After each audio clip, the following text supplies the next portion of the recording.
Hi traders, welcome to another episode. तो traders, आज का वीडियो उन लोगों के लिए है जिन्हें ये समझ में नहीं आ रहा कि वो सपोर्ट रेजिस्टेंस को आइडेंटिफाई करें, ट्रेंड को आइडेंटिफाई करें, पैटर्न को आइडेंटिफाई करें, या फिर फिबोनाची टूल की हेल्प लें या फिर किसी इंडिकेटर की हेल्प लें। और उन लोगों के लिए भी है जो इन सब की हेल्प लेने के बावजूद भी स्टॉप लॉस हिट करवा रहे हैं। ऐसा इसलिए हो रहा है क्योंकि 95% ट्रेडर्स को यही ट्रेंड लाइन, पैटर्न आदि ही बताया जा रहा है। कोई भी ऑपरेटर की साइकोलॉजी के बारे में बात ही नहीं करता। लेकिन आज हम इस वीडियो में ऑपरेटर के वो सीक्रेट डिस्क्लोज करने जा रहे हैं जिससे आपके स्टॉप लॉस हिट होना बंद हो जाएंगे। इस वीडियो को देखने के बाद आप भी 5% प्रो ट्रेडर्स की श्रेणी में आ जाएंगे और आप भी सटीक जगह एंट्री लेने में एक्सपर्ट हो जाएंगे। आपकी ट्रेडिंग भी विनिंग में जाने लगेगी। आज इस वीडियो के बाद आपके ट्रेड करने का तरीका ही बदल जाएगा। तो ट्रेडर्स, आज हम आपको बताने जा रहे हैं कि एक्चुअल में सपोर्ट और रेजिस्टेंस कितने होते हैं, कैसे इन सपोर्ट और रेजिस्टेंस पर ऑपरेटर और रिटेलर की साइकोलॉजी के बेस पर ट्रेड में एंट्री लें, और कुछ ट्रेडिंग सेटअप भी शेयर करने जा रहे हैं जो अभी तक किसी ने डिस्क्लोज नहीं किए। तो हमेशा की तरह अपना सहयोग देने के लिए लाइक बटन को हिट करिए, जिससे कि हम आपके लिए और भी वीडियो लाते रहें। और यदि आप नए हैं और कई एडवांस ट्रेडिंग नॉलेज प्राप्त करना चाहते हैं तो हमारे चैनल को सब्सक्राइब करें।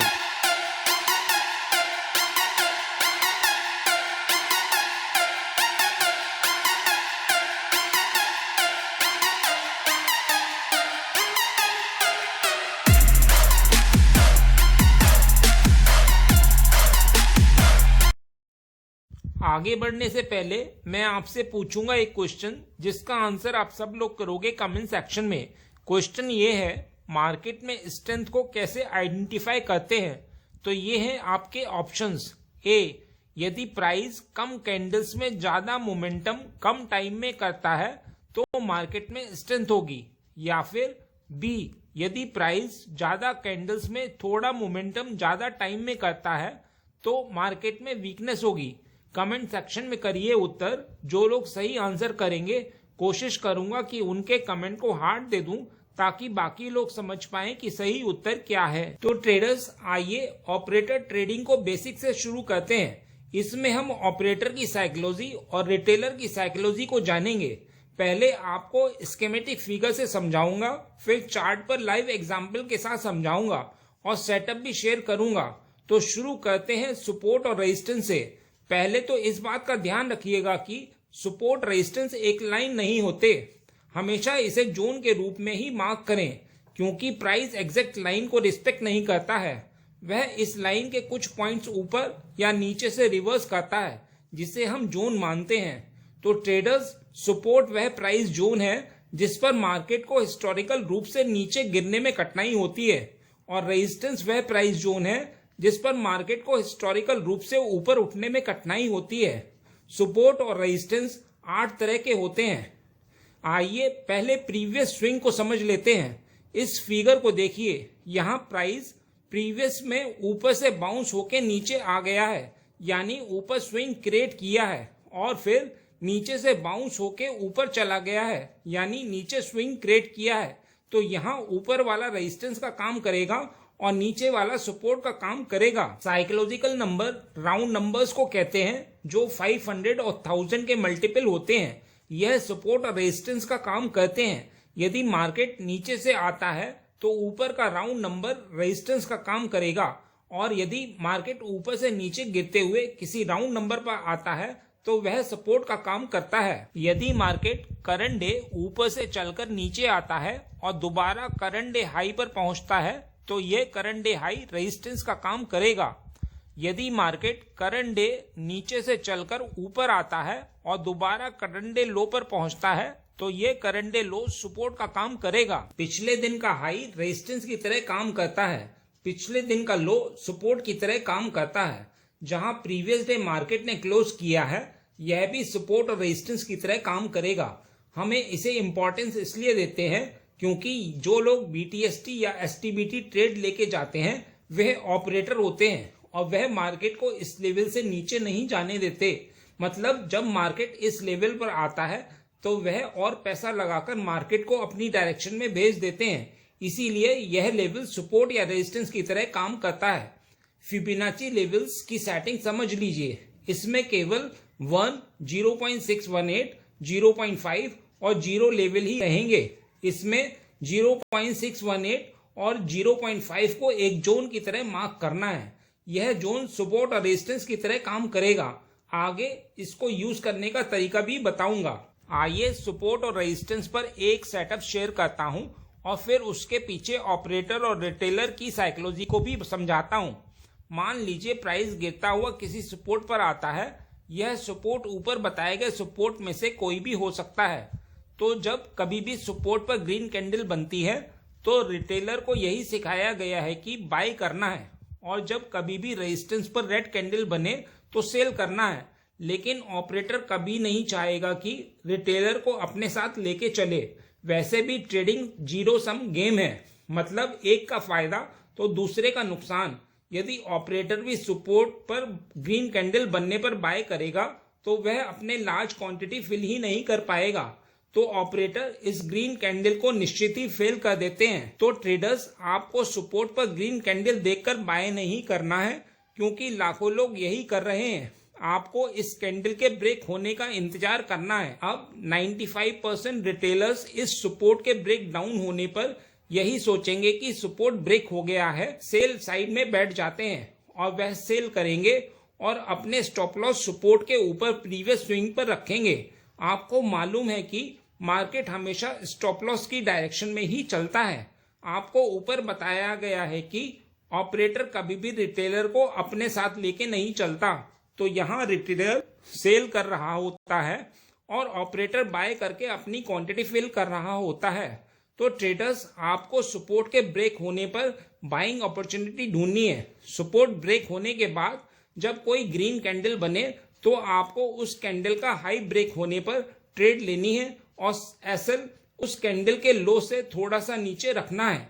यह 5 मिनट और 1 मिनट टाइम फ्रेम दोनों में काम करता है। सेम कॉन्सेप्ट रेजिस्टेंस सिनेरियो के लिए भी है। आइए एक एडवांस सेटअप शेयर करता हूं और उसके पीछे की साइकोलॉजी भी बताता हूं।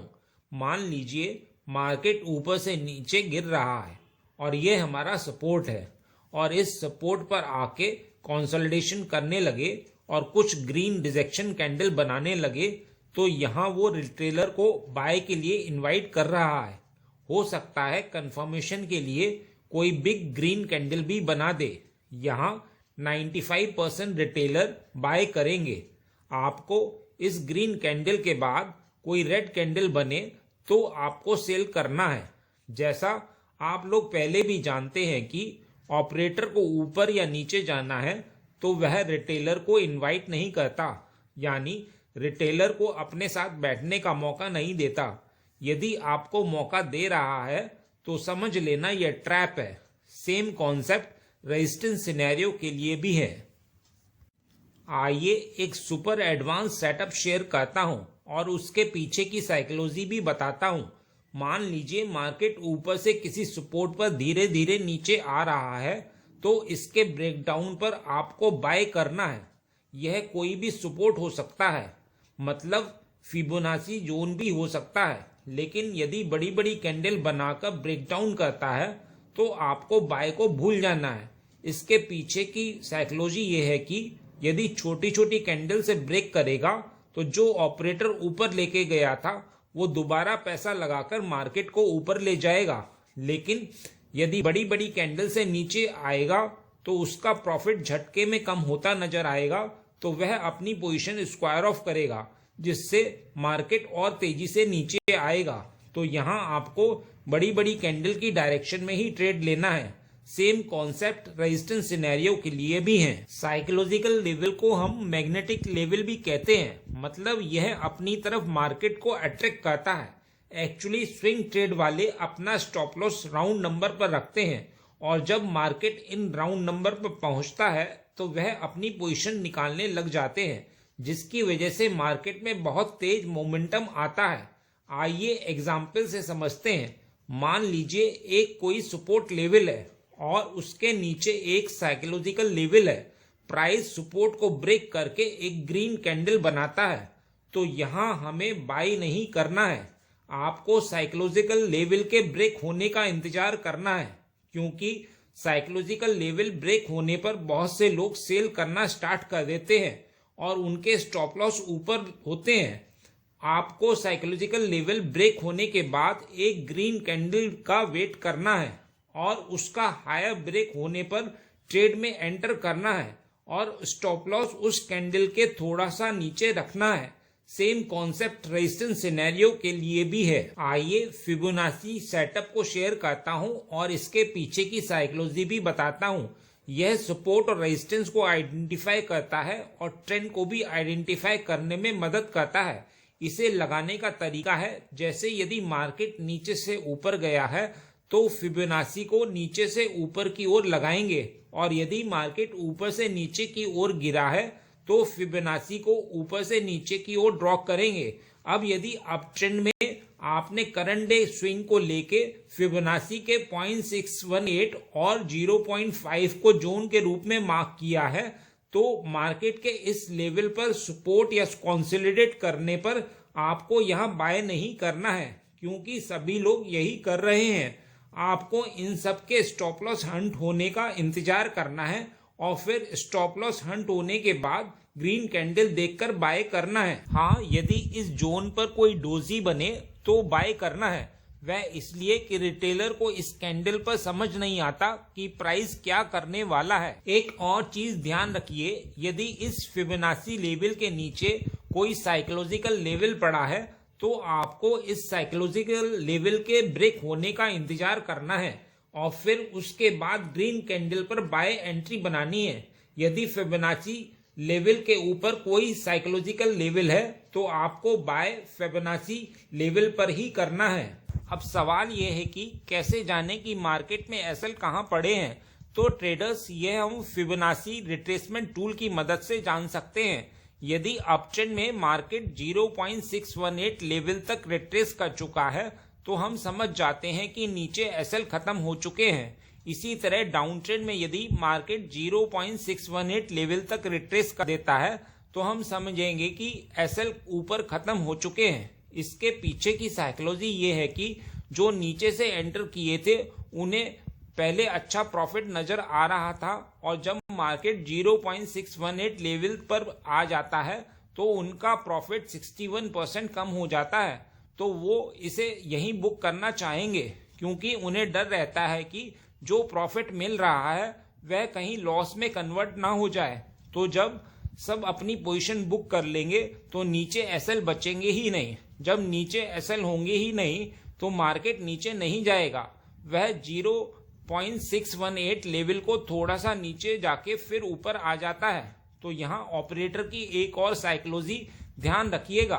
पहले तो वह आप जानते ही हैं कि ऑपरेटर अपने साथ रिटेलर को बैठने नहीं देता। दूसरा, यदि रिटेलर सही डायरेक्शन में ट्रेड में बैठा भी है तो वह पहले उसका स्टॉप लॉस हिट करेगा और फिर उसी डायरेक्शन में जाएगा। और यदि मार्केट को ऊपर जाना है तो उसे सेलर्स चाहिए और जब मार्केट को नीचे जाना है तो उसे बायर्स चाहिए। आइए बैंक निफ्टी के चार्ट पर आज से शुरू करते हुए ऊपर बताए गए सेटअप्स को बैक टेस्ट करते हैं।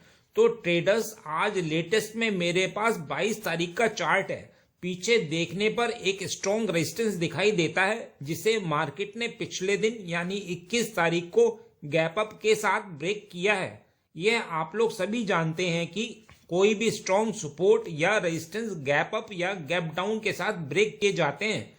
तो यहाँ ये रेजिस्टेंस अब सपोर्ट का काम करना चाहिए। ऊपर 47,000 का एक साइकोलॉजिकल लेवल है और नीचे 46,000 का साइकोलॉजिकल लेवल है। इन दोनों को मार्क कर लेते हैं। प्रीवियस डे यानी 21 तारीख को प्राइस गैप अप ओपन हुआ था, तो जो बायर्स प्राइस को ऊपर लेके गए हैं वो प्राइस को फिबोनाची जोन के नीचे नहीं आने देंगे। फिबोनाची जोन को हम 20 तारीख की क्लोजिंग से 21 तारीख स्विंग हाई तक ड्रॉ करेंगे। फिर 0.5 और 0.618 को जोन के रूप में ड्रॉ कर लेते हैं। तो आज 22 तारीख का हमारा व्यू बाइंग का ही रहेगा। 21 तारीख की प्रीवियस डे क्लोजिंग को मार्क कर लेते हैं। जैसा कि आपको पीछे सेटअप में बताया गया है कि जब मार्केट धीरे धीरे फिबोनाची जोन पर आता है तो आपको उसके ब्रेक होने पर एक ग्रीन कैंडल का इंतजार करना है और इसके ऊपर ब्रेक होने पर बाय करना है। तो एग्जैक्टली ऐसा ही हुआ है। यहाँ previous day closing strong resistance जो अब सपोर्ट का काम कर रहा था और फिबोनाची जोन को नीचे की ओर ब्रेक करके सेलर्स को बिठाया गया और ऊपर उनके स्टॉप लॉस क्रिएट किए गए। आपको ऑपरेटर की साइकोलॉजी मालूम है कि यदि मार्केट को ऊपर जाना है तो उनको सेलर्स चाहिए। जो रिटेलर्स हाई फॉर्मेशन देखकर बाई साइड में बैठे होंगे, सपोर्ट का ब्रेकडाउन करके उनको भी सेलर्स बनाया गया। आपको मालूम है कि ऑपरेटर अपने साथ किसी को लेके नहीं जाता। तो ट्रेडर्स आप समझ सकते हैं कि हमारा सेटअप कितनी अच्छी तरह काम किया। आइए 21 तारीख को समझते हैं। 21 तारीख को मार्केट एक अच्छे गैप अप से ओपन होता है और प्रीवियस डे हाई व स्ट्रॉन्ग रेजिस्टेंस को ब्रेकआउट करता है। आपको यह मालूम है कि जो ऑपरेटर बाय साइड के होंगे उनका पैसा गैप अप ओपन होने की वजह से बच गया है और मार्केट जब भी नीचे आने की कोशिश करेगा वह मार्केट में और पैसा लगाकर ऊपर ले जाएंगे। मतलब गैप अप होने पर बाइंग अपॉर्चुनिटी ही देखनी है। यहाँ ऊपर 47,000 का साइकोलॉजिकल लेवल भी है जिससे हमारा बाई साइड के व्यू को और कंफर्मेशन मिलती है क्योंकि साइकोलॉजिकल लेवल मैग्नेट का काम करता है और मार्केट उस तक जाने की प्रोबेबिलिटी हायर है और मार्केट ने ऐसा ही किया। आइए 20 तारीख को समझते हैं। इससे पिछले दिन यानी 19 तारीख को मार्केट रेंज में था। यदि पीछे देखते हैं तो मार्केट हमें डाउन ट्रेंड में नजर आता है। ऊपर भी स्ट्रॉन्ग रेजिस्टेंस है और हम जानते हैं कि स्ट्रॉन्ग रेजिस्टेंस को ब्रेक होने के लिए प्राइस को उसके पास कंसोलिडेट करना होता है या फिर गैप अप से ब्रेक करना होता है। नीचे एक साइकोलॉजिकल लेवल है जो पीछे ब्रेक नहीं हुआ था। रिटेलर्स ही साइकोलॉजिकल लेवल पर इमीडिएट बाय करते हैं तो उनके स्टॉप लॉस और स्विंग ट्रेडर्स के स्टॉप लॉस नीचे होंगे। तो हमारे सेटअप के हिसाब से साइकोलॉजिकल लेवल को ब्रेक होना चाहिए। तो यहाँ हमारा व्यू डाउन साइड का ही रहेगा। तो ट्रेडर्स जैसे ही करंट डे स्विंग को मार्केट ने बिग कैंडल से ब्रेक किया तो हम स्मॉल टाइम फ्रेम यानी 1 मिनट पर कोई सेलिंग अपॉर्चुनिटी देखकर सेल पोजीशन ले सकते थे और टारगेट हमारा साइकोलॉजिकल लेवल होता। यहाँ हमारे साइकोलॉजिकल लेवल सेटअप के हिसाब से एक बाइंग ट्रेड भी बनती है। जैसा कि आपको बताया है कि साइकोलॉजिकल लेवल के ब्रेकडाउन होने पर पहली ग्रीन कैंडल पर आपको बाय की ट्रेड बनानी है। तो ट्रेडर्स यहाँ देख सकते हैं कि हमारा यह सेटअप भी खूब काम किया। बस इतना ही इस वीडियो में। उम्मीद करता हूँ इस वीडियो में दी गई जानकारी आपके लिए उपयोगी रही होगी। यदि हाँ तो लाइक बटन को हिट करिए और यदि आप नए हैं तो चैनल को सब्सक्राइब करिए। मिलते हैं नेक्स्ट एपिसोड में।